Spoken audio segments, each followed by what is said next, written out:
What I want to talk to you about today is some of the problems that the military of the Western world, Australia, United States, UK and so on, face in some of the deployments that they're dealing with in the modern world at this time. If you think about the sorts of things that we've sent Australian military personnel to in recent years, we've got obvious things like Iraq and Afghanistan, but you've also got things like East Timor and the Solomon Islands and so on.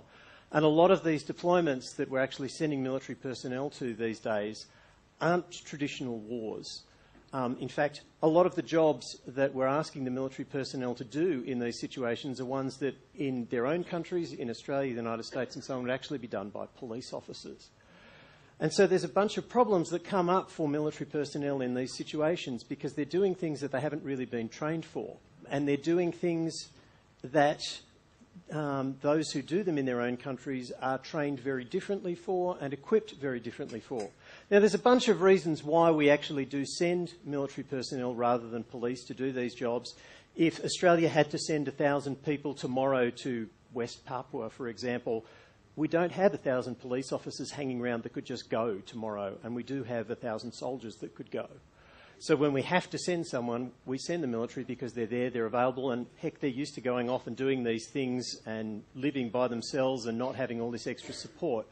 So they are able to do it in that sense. But they aren't trained in the same way that police officers are, and they're certainly not equipped in the same way police officers are, and so this has raised a bunch of problems for them when dealing with these sorts of issues.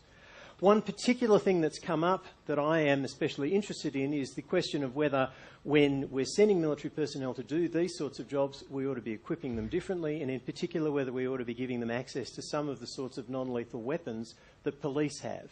Since they're doing some of these same jobs, maybe they should have some of these things. And of course there's a range of places where you'd think these things would be really useful. So for example, when you've got military checkpoints, if people are approaching these checkpoints and the military personnel there are unsure whether this person's hostile or not, so this person approaching here and they say, well, is this a suicide bomber or not? Have they got something hidden under their clothing? What's going to happen? They don't know whether this person's hostile or not. If this person doesn't follow directions, then they may end up shooting them and then find out afterwards either, yes, we shot the right person, or no, this was just an innocent person who didn't understand what was going on. So if they had non-lethal weapons, then they would say, well, we can use them in that sort of situation. If we shoot someone who wasn't hostile, at least we haven't killed them. Another situation, this photo is actually from one of the missions in the Balkans in the late 1990s. Situation's a little bit different where perhaps they know someone is hostile, where they've got someone shooting at them or doing something else that's clearly hostile, throwing rocks, whatever. But if they respond, there's a range of other people around who are innocent people who might also get hurt. You know, the collateral damage that the military often doesn't want to talk about. So again, they would say, well, hey, if we have access to non-lethal weapons, if we've got someone we know is hostile, we can do something to deal with them and know that if we hit anyone else around the place, at least, again, we're not going to kill them. Another suggestion has been, since we're putting so many robots in the field, we can see the time coming where they're actually going to be sending robots out in the field that are autonomous. They're going to make their own decisions about who to shoot and who not to shoot without a human in the loop. And so the suggestion is, well, hey, if we're going to send robots out and allow them to do this, maybe it would be a good idea again with these things if they were armed with non-lethal weapons, so that if the robot makes a bad decision and shoots the wrong person again, they haven't actually killed them.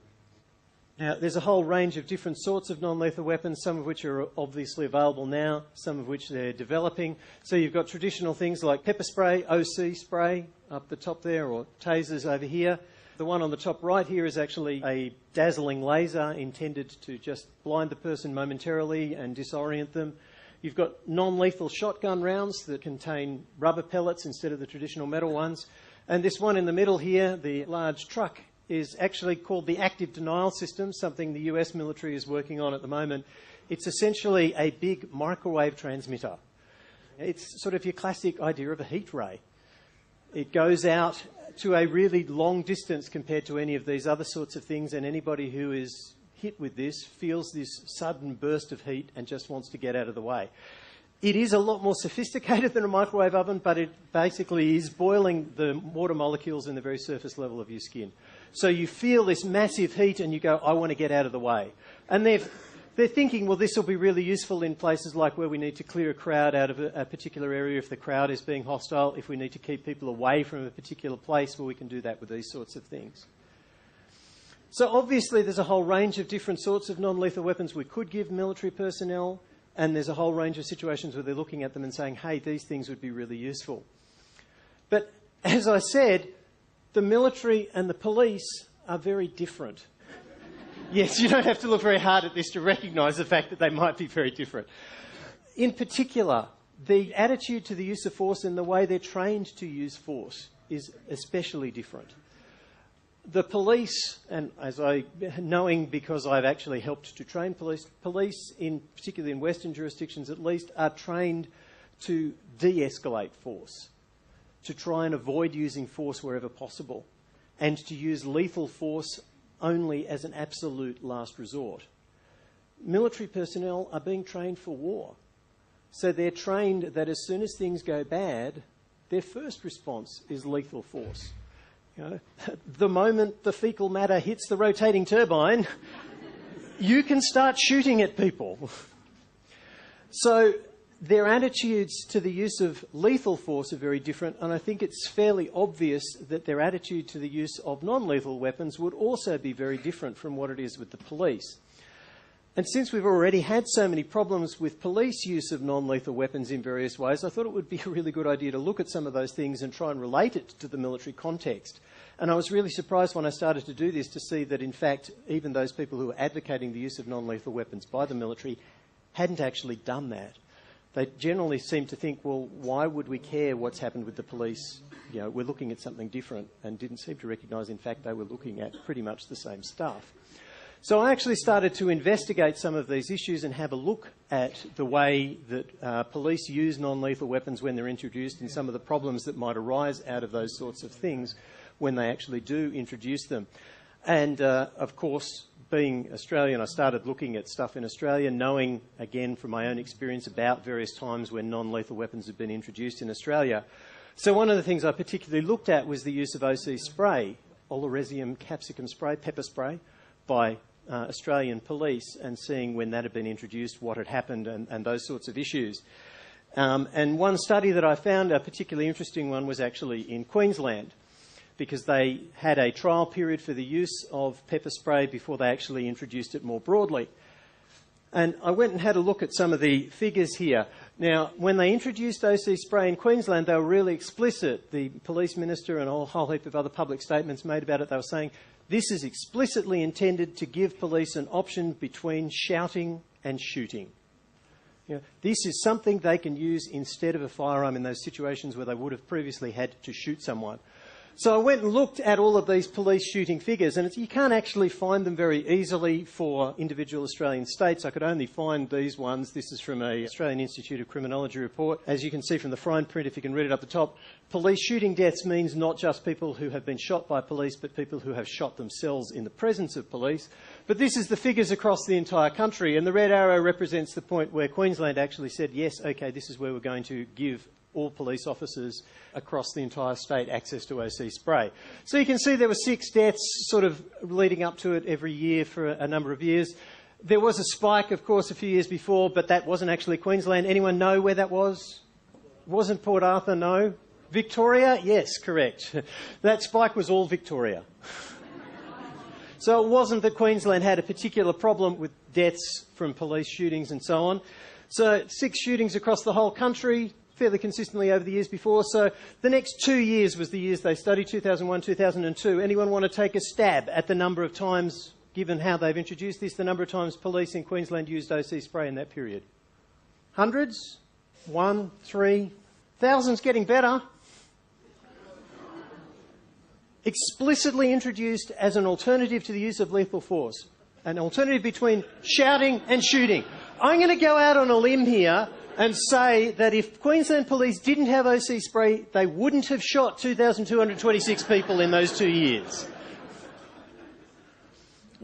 In fact, if you have a look at the studies that they were looking at, the material they were collecting and examining, you can see the suspects were only armed in about 15% of cases where OC spray was used. Right? It was routinely being used in this period, and of course still is routinely used because there were no complaints about it. Not within this, in the context of this study anyway. It was routinely being used to deal with people who were violent who were potentially violent and also quite frequently used to deal with people who were simply passively non-compliant. Right? This person is not doing anything violent, but they just won't do what we want them to. They're not obeying the directions that we're giving them, so we'll give them a shot of the OC spray. That'll speed them up. Everything will work out better that way.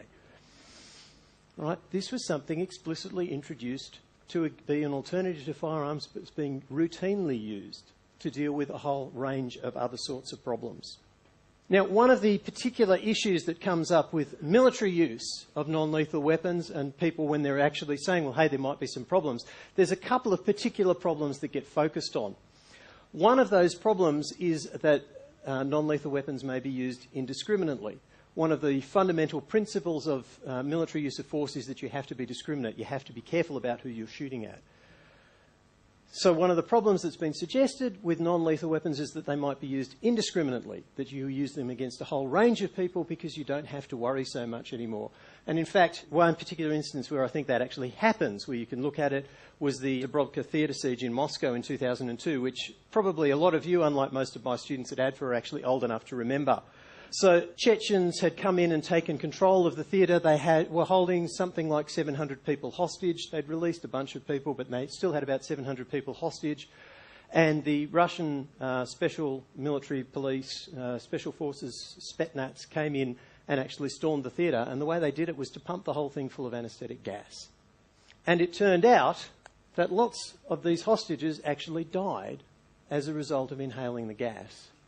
Right? It was used indiscriminately. They pumped the whole theatre full of the gas.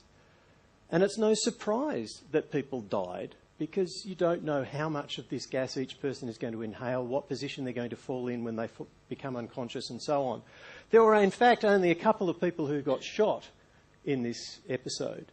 So when they had a look at it afterwards, there were only a couple of people who'd apparently been shot by the hostage takers or shot by the police forces coming in and trying to deal with the situation. Virtually everybody that got killed from inhaling the gas. The final toll of hostages is a little unclear, but it's certainly a few more than that because there are other people that died over the next few days. So this was one particular problem that they talked about, that it might be used indiscriminately. Second problem that people sometimes talk about with military use of non-lethal weapons, and it's actually the reason why in the Chemical Weapons Convention it's very clear that you can't use riot control agents as a weapon of warfare. The problem with that is that it's seen that sometimes non-lethal weapons might actually be used not as an alternative to lethal force, but as a lethal force multiplier. That you use non-lethal weapons first so that your lethal weapons will actually be more effective. The people you're shooting at aren't going to be able to get out of the way. They're not going to be aware of what's happening, and you can kill them better. And in fact, that's exactly what happened here. The hostage takers who had been rendered unconscious by the gas were not taken into custody. They were simply shot in the head. So this non-lethal weapon was being used, in fact, in this case, as a lethal force multiplier to make killing more effective in this particular situation. Another problem that I just want to quickly mention is that there's a whole heap of problems with the way that people actually get taught to use non-lethal weapons and get trained about them, and they get tested and so on. Because they get tested in nice, safe environments, and people get taught to use them in nice, safe environments like this. You can see exactly what's going on. The person who's spraying the OC spray is wearing a rubber glove to make sure they don't get contaminated and so on. But they don't ever get used like that. They get used out in the real world, like in Texas, like this. I confess this particular case was actually one that piqued my interest in this. It happened while I was working as a research fellow at the US Naval Academy, and news reports started coming up about this situation where this woman was arguing with the police officer. She wasn't violent. In fact, he was probably 6 inches taller than me, and she was about this tall.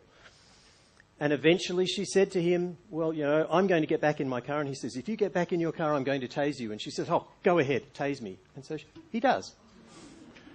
Yeah, and it's all captured by the video camera running in the front of the police car. So, you know, she's 72. And it's seen that this is the most appropriate way of dealing with her. And other examples of the same sorts of things with other people where you think, well, is this really an appropriate way to use non-lethal weapons? Yeah, police chief fires taser into 14-year-old girl's head. She was running away. What else was I supposed to do? Or Florida. Police tase a 6-year-old boy at elementary school, and they clearly learnt a lot from it because in the same district, police reviewed policy after children shocked.